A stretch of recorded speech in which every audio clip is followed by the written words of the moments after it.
Welcome to editor analysis. తాడేపల్లిలో ఏం జరిగినా సరే అదొక సంచలనమే. ఆంధ్రప్రదేశ్లో మంచి వార్త. ఈరోజు జరిగిన అంశం ఏంటంటే ఫ్లెక్సీలు. ఒకసారి అక్కడ మనం చూడొచ్చు ఎక్స్క్లూజివ్గా. రావాలి జగన్, కావాలి ఆయన చెప్పిన పేరు మావిగాన్. గతంలో కూడా రావాలి జగన్, కావాలి జగన్ అని వాళ్ళు ఏదో స్లోగన్ ఇస్తారు. బాబు వస్తే ఇవి వస్తాయి అవి వస్తాయని వీళ్ళు స్లోగన్లు ఇస్తుంటారు. కానీ విచిత్రమైన అంశం ఏంటంటే 12 సంవత్సరాలు అయింది రాజధాని, అసలు ఎక్కడో తెలియని పరిస్థితి. సరే అమరావతి అని పేరు పెట్టారు కానీ అక్కడ ఉంటుందో ఉండదో తెలియని దుస్థితి. రైతులు ఏళ్ల తరబడి రికార్డు స్థాయిలో గిన్నీస్ బుక్ ఆఫ్ రికార్డుకి అంత ఉద్యమాలు చేసిన నేపథ్యం. సో ఈ టైంలో జగన్మోహన్ రెడ్డి గారు గతంలో తీసుకున్న విధానాల్లో ఇది ఒకటి ఆ నెగిటివ్ అయినట్లుగానే స్పష్టంగా కనిపిస్తున్నది రిజల్ట్. ఎందుకంటే ఆ ప్రాంతవాసులందరూ కూడా యాక్సెప్ట్ చేయలేదు. మరి ఉత్తరాంధ్ర ప్రాంతం విశాఖ రాజధాని అన్నారు, అక్కడ కూడా వీళ్ళకి సీట్లు రాలేని పరిస్థితి. రాయలసీమ ప్రాంతం కూడా అలాగే జరిగింది.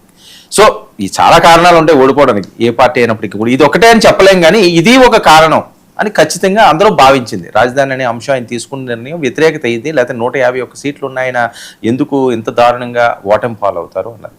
సరే ఇప్పుడు అదే నినాదాన్ని అసలు డిక్షనరీలో కూడా త్వరగానే మావిగాని పేరు తీసుకుని మరొక తప్పు చేశారు అన్నది కూటమి వాళ్ళు మాట్లాడేది, మరి కొంతమంది విశ్లేషకులు మాట్లాడేది. సరే ఆయన కరెక్ట్ టైంలో కరెక్ట్ డిసిషన్ తీసుకున్నాడు, భలే ఇరికించాడరా అని చెప్పి కొంతమంది మాట్లాడతారు. అంటే పాజిటివ్ నెగిటివ్ రెండు ఉంటాయి రాజకీయాల్లోని. అధ్యక్షులు తీసుకున్న నిర్ణయాలు వైఎస్ఆర్సీపీ వాళ్ళ అందరూ కూడా అది పాజిటివ్గా అనిపించవచ్చు, కూటమికి నెగిటివ్గా అనిపించచ్చు. కానీ చాలామంది విశ్లేషకులు కూడా వాస్తవంగా చెప్పాలంటే ఇదేదో కొద్దిగా తిరకాసులాగే ఉంది, ఇది అసలు వర్కౌట్ అవుతుందా, ఇంకో పేరు చెప్పినా పర్వాలేదు, లేకపోతే 2 లక్షల కోట్లు ఇక్కడ పెట్టడం అసాధ్యం అని ఆ రకంగా మాట్లాడొచ్చు, దాన్ని వ్యతిరేకించవచ్చు. కానీ మావిగాని సిఆర్డీఏ పరిధిలోనే ఉన్నది, ఇది మచిలీపట్నానికి దూరం ఏం లేదు కదా, ఇదంతా కలిపే ఉండగా ఈయన పేరు ఎందుకు తీసుకువచ్చారు, సెల్ఫ్ గోల్ ఏమన్నా వేసుకున్నారా అని చెప్పి కొంతమంది మాట్లాడే పరిస్థితి. సో ఈ అంశం ఎలా ఉంటే ఇప్పుడు ఒకసారి ఫ్లెక్సీలు అనేసరికల్లా మనం గుర్తొచ్చేది రప్పారప్ప ఫ్లెక్సీలు ఎంత వైరల్ అయినాయి అంటే గతంలో మనం చూసాం. ఏదో ఇలా నడుగుతాం అలా నడుగుతాం, మేకపోతును బలిస్తాం, ఈ రకమైన ఫ్లెక్సీలన్నీ కూడా ఓ వారం 10 రోజులు గడిచింది. సో ఇప్పుడు మావిగాను అది తాడేపల్లిలో ఈ ఫ్లెక్సీలు వెళ్ళడం అంటే ఇంక రాష్ట్రం అంతా కూడా ఇంకా ఆటోమేటిక్గా పిలుస్తాయి. ఒకరిని చూసి ఒకరు అధినాయకుడిని మెప్పించుకోవాలి అంటే కొన్ని చేయాలి. ఏముంది, ఫ్లెక్సీకి వేయొచ్చు కదా. కానీ దీని పర్యవసానం ఆంధ్రప్రదేశ్ రాష్ట్రం మీద పడితే అది ప్రజలకు మంచిది కాదు. వచ్చేవాళ్ళు ఎవరైనా ఇది అమరావతి అనుకుంటే వచ్చే వాళ్ళందరికీ కూడా ఇది ఇబ్బంది. ఎందుకంటే ఈ అంశం నేను ఎత్తున్నాను, పీపీపీ విధానాన్ని కూడా మీరు చూసే ఉంటారు. హాస్పిటల్కి సంబంధించి ప్రైవేట్ అది ఏం చేశారు జగన్మోహన్ రెడ్డి గారు, మేము వచ్చేవాటే పీకి పడేస్తాము, ఎక్కడో అక్కడ వెనక్కి మూటముళ్ళు తీసి వెనక్కి పంపిస్తామంటే అధికార పార్టీ చెప్పినా ప్రభుత్వం చెప్పినా రాష్ట్ర ప్రభుత్వం ఎవరూ ముందడుగు వేయట్లేదు, భయపడుతున్నారు. ఇప్పుడు అదే పరిస్థితి, ఒకవేళ మారితే పరిస్థితి ఏంటి అని. సో ఇదిలా ఉంటే చంద్రబాబు నాయుడు గారు ఈరోజు డైరెక్ట్గా జగన్మోహన్ రెడ్డి గారి మీద దాడికి దిగారు. ఆయన మాట్లాడిన మాటలు ఒకసారి వినండి, ప్లే చేయండి అమ్మా. అది ఎన్డీఏలో ఉండేవాళ్లే కాకుండా మిగిలిన అందరూ కూడా సపోర్ట్ చేశారు. ఒకే ఒక పార్టీ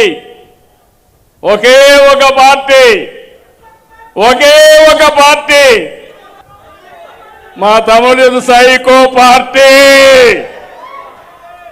ఒక నాయకుడిని సైకో అనుకున్నాం కానీ పార్టీని సైకో పార్టీగా తయారు చేశాడు.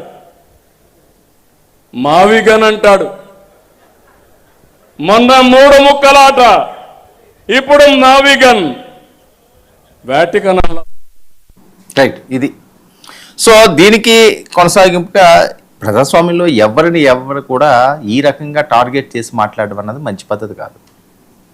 అతను ముఖ్యమంత్రి స్థాయి, ఆయన 5 సంవత్సరాలు పాలించిన వ్యక్తి, దాన్ని ఈ రకంగా వీళ్ళంటే వాళ్ళు ఇంకొక రకంగా అంటారు.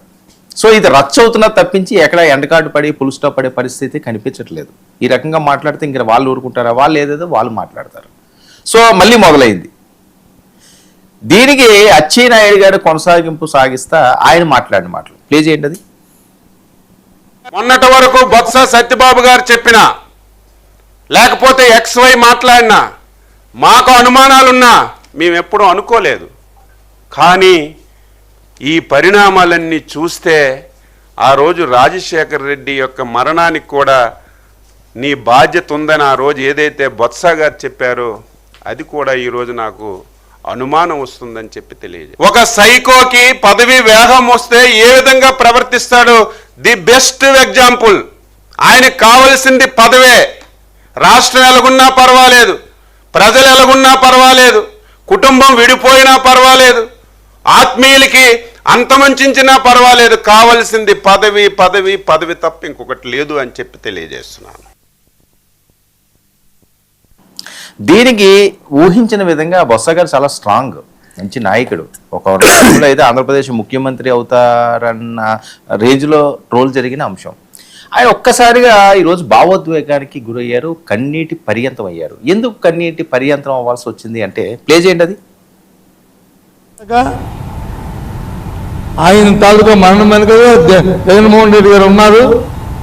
ఆ విషయం వచ్చి నేనే ప్రత్యక్షంగా భద్రబాబు గారే నాకు చెప్పారని చెప్పి అని పనికిమాల రాదు. ఏంటిది?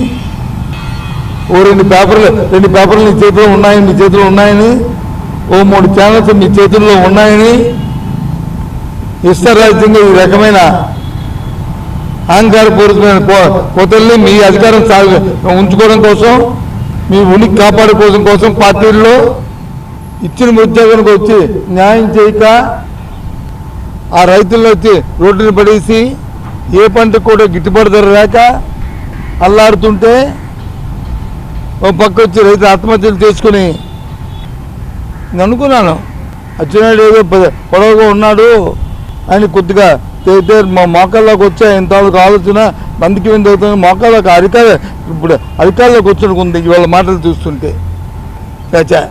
రాజకీయాల కోసం దిగజాడు మాటలు, దిగజాడు వ్యవహారాలు.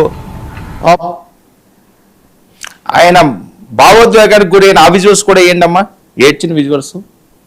సో ఇది మాట్లాడుతా ఒక్కసారి రాజశేఖర్ రెడ్డి గారిని తలుచుకుంటే ఆయనతో ఉన్న అనుబంధాన్ని గుర్తు చేసుకుంటా దీనికి కొనసాగింపుగా అచ్చెన్నాయుడు గారు మాట్లాడిన మాటలకి ఆయన అయితే బరస్ట్ అయ్యారు, ఆయన కన్నీటి పర్యంతం అయ్యారు. సో అసలు ఆంధ్రప్రదేశ్ రాజకీయాలు ఎటు డ్రైవ్ అవుతున్నాయి?